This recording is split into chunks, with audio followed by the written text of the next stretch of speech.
Professor José Pedro Paiva, bem-vindo a este Jornal das 9. Vamos aqui do nosso conturbado presente para um passado que também teve os seus problemas. A história da Inquisição Portuguesa é a sua obra mais recente e cobre um período de 3 séculos, 1536 a 1821. A pergunta que eu tenho para si, a obra é monumental, é grande e densa e cheia de pormenor. Com 3 séculos, portanto, de um sistema tão penetrador, tão invasivo, o que é que isso nos fez e deixou-nos alguma matriz que seja transportável até aos nossos dias? Bom, antes de mais, muito obrigado pelo convite, em meu nome pessoal e do coautor desta obra, porque é um livro que eu escrevi em parceria com um colega italiano, o Giuseppe Marcocci. De facto, um livro grande e denso, como caracterizou, mas eu também gostaria de sublinhar que, apesar disso, houve uma preocupação de o escrever não apenas para um público académico e especializado, mas sim, de um certo ponto de vista, recuperar o gosto pela narrativa histórica, uma narrativa não ficcional, uma narrativa feita por historiadores e, portanto, seguindo metodologias históricas e assente na comprovação da documentação que nos permite tirar certas inferências, exatamente. Quanto à sua questão em concreto, sem dúvida, a Inquisição deixou marcas muito perenes em Portugal. Não só no tempo em que ela existiu, foram cerca de 3 séculos, e por isso nós sublinhamos que é impossível hoje perceber a história de Portugal daquele tempo e muito daquilo em que Portugal se transformou, inclusivamente do ponto de vista da sua identidade, de muitos dos comportamentos dos portugueses, sem ter presente o que foi a história da Inquisição Portuguesa. Ela marcou de um modo muito cavado, muito vincado Portugal. Para um historiador é sempre de algum risco tentar estabelecer, através dos fios do tempo, por pontes abstratas que ligam o passado ao presente, marcas de perpetuidade desse passado. Mas eu creio que no caso português, e no fundo também no caso de todos os territórios onde houve instituições deste género, Goa, Brasil, enfim, nos territórios do Império Português, esta história da Inquisição também se preocupa, e essa é uma das suas novidades, em abordar aquilo que se passou no Império, mas também aqui na Europa, sobretudo na Europa do Sul, em Espanha, na Península Itálica, onde houve instituições deste género. Dizia que, de facto, há algumas marcas que se perpetuaram. Eu sublinharia 2. Talvez, sem entendermos isso num sentido literal, nós dizemos aqui que há alguns padrões de comportamento que, por causa da Inquisição, quase se tornaram genéticos nos portugueses. É essa zona que eu acho fascinante, não é? Por um lado, um certo espírito de submissão e conformidade à autoridade. A Inquisição, no limite, através de políticas de terror que implicavam o castigo da pena de morte e através de processos de censura, de mecanismos constantes de vigilância e de proibição de uma série de crenças e de práticas de acesso a certas obras e a certos livros, tornou as pessoas cada vez mais submissas, mais disciplinadas, disponíveis para acatar o mando, a ordem de autoridade poderosa.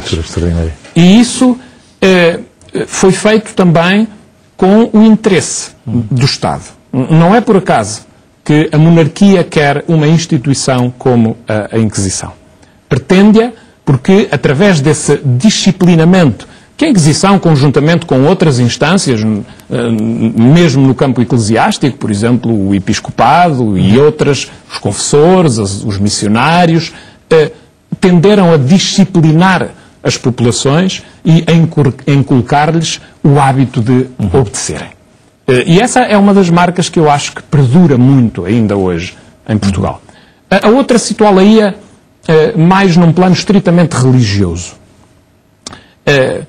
Muitas das pessoas que não estão muito familiarizadas com o estudo destes períodos da história e do que foi a ação da Inquisição não têm consciência que desde a bula inicial e do primeiro monitório da fé da Inquisição, em 1536, foi proibido, foi vedado o acesso ao texto das Sagradas Escrituras em línguas vernáculas. Essa é uma das disposições que a bula fundacional da Inquisição estipula. E isso vai ter... Sempre houve aquilo a que alguns autores chamam até um naufrágio da Bíblia. A Bíblia desapareceu do mundo católico porque se quis que a religião não fosse entendida pelos leigos. Não se lhes permitia um acesso livre e individual ao texto sagrado. Da decisão de Lutero de... Evidentemente. Enfim, isso é anterior e esta medida... coloquial, evidentemente. E, portanto, esta medida é precisamente para combater isso que tinha acontecido no mundo da Europa do Norte, na sequência do luteranismo, que criou medos, que criou receios nestes países onde a Inquisição existiu.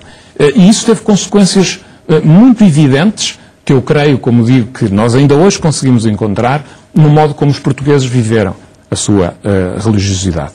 Uma religião muito mais voltada para as manifestações exteriores e rituais do que era ser católico. Receber os sacramentos, ir à missa, confessar-se, isto é, mostrar externamente, exteriormente... É uma palavra excessiva, não é? Embora tenha um certo coloquialismo atual. Esse vocábulo, essa designação é uma designação do nosso tempo, que não se aplica a este tempo. Mas o que eu gostaria de sublinhar, e que de um certo ponto de vista se liga com o entendimento que nós hoje damos a esse termo, é que a maior parte destes homens que serviram a Inquisição, os inquisidores gerais, eles acreditavam que eram detentores de uma verdade. E faziam isto com um espírito de missão. Tentando defender aquilo que para eles era a pureza da verdade do cristianismo. E isso até fez parte da própria retórica da instituição, que os portugueses do tempo aceitaram. A Inquisição, para muitos, foi vista em Portugal, e por isso ela também pôde perdurar tanto tempo, como a instituição que preservou Portugal das ameaças das heresias. E se Portugal era, para usar um termo do tempo, o canteiro da fé da Europa. Exatamente. Nesta época, isso devia-se à Inquisição. E veja que isso se nota até em gestos simples. Por exemplo, nós contamos aí que um dos inquisidores gerais dos finais do século XVII, Dom Frei José de Lencastre, que era um carmelita, era bispo de Leiria, quando o rei de Portugal, Dom Pedro II, escolheu para inquisidor geral, ele aceitou e escreveu para o Conselho Geral, enfim, a agradecer a recepção e os parabéns que o Conselho tinha dito e explicou: eu vou para aí o mais cedo possível, mas antes disso quero ir a Nazaré rezar e pedir a Deus que me ilumine para poder exercer bem este meu ministério. Portanto, eles acreditavam que eram detentores da verdade. E quando há homens que julgam que são os detentores da verdade, isso pode ser muito perigoso. E a história está cheia de exemplos desses. A coexistência do poder temporal com o poder secular nessa altura. O poder secular, o conceito que eu tenho é que se poderá ter aproveitado para reforçar a sua própria postura de controle. Certo, a ideia originalmente era essa. E saiu-se mal ou saiu-se bem? Saiu-se mal de um certo ponto de vista, porque... há hesitações, não há? O percurso histórico... Sim, não. O que acontece é que a Inquisição acabou por conseguir criar, porque tinha um estatuto meio ambíguo de tribunal eclesiástico, com dependências do Papa, uma vez que era um tribunal que julgava heresias por delegação de poderes papais. Por outro lado, tinha vinculações à coroa, foi o rei de Portugal que pediu a sua criação, dava-lhe ajuda para que ela funcionasse, e a Inquisição soube usar muito bem essa dupla natureza do seu estatuto, essa ambiguidade do seu estatuto, para se autonomizar destes dois poderes.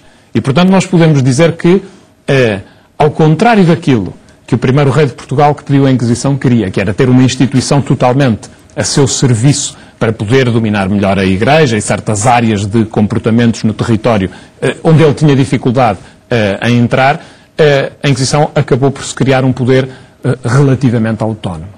E mesmo em momentos onde a monarquia vai tentar dominar, digamos assim, esta criatura que fugiu ao seu criador, não vai conseguir. Por exemplo, durante o período da dominação filipina, vai haver uma ofensiva muito forte da coroa, sobretudo a partir do reinado de Dom Filipe II de Portugal, Dom Filipe III de Castela, estamos a falar a partir de 1528 até cerca de 1621, vai haver uma fortíssima ofensiva da coroa para interferir, dominar, houve até o receio de que se pudesse acabar com o Inquisidor-Geral português e a Inquisição portuguesa passar a submeter-se à Inquisição espanhola, mas o que aconteceu foi uma reação muito forte, muito corporativa da instituição e podemos dizer que no final do período filipino, em 1640, apesar dessa ofensiva, a Inquisição estava mais forte e mais autónoma do que tinha estado antes, e isso vai corresponder, aliás, a um dos períodos mais vigorosos da repressão inquisitorial, que vão ser precisamente os anos que estão entre 1620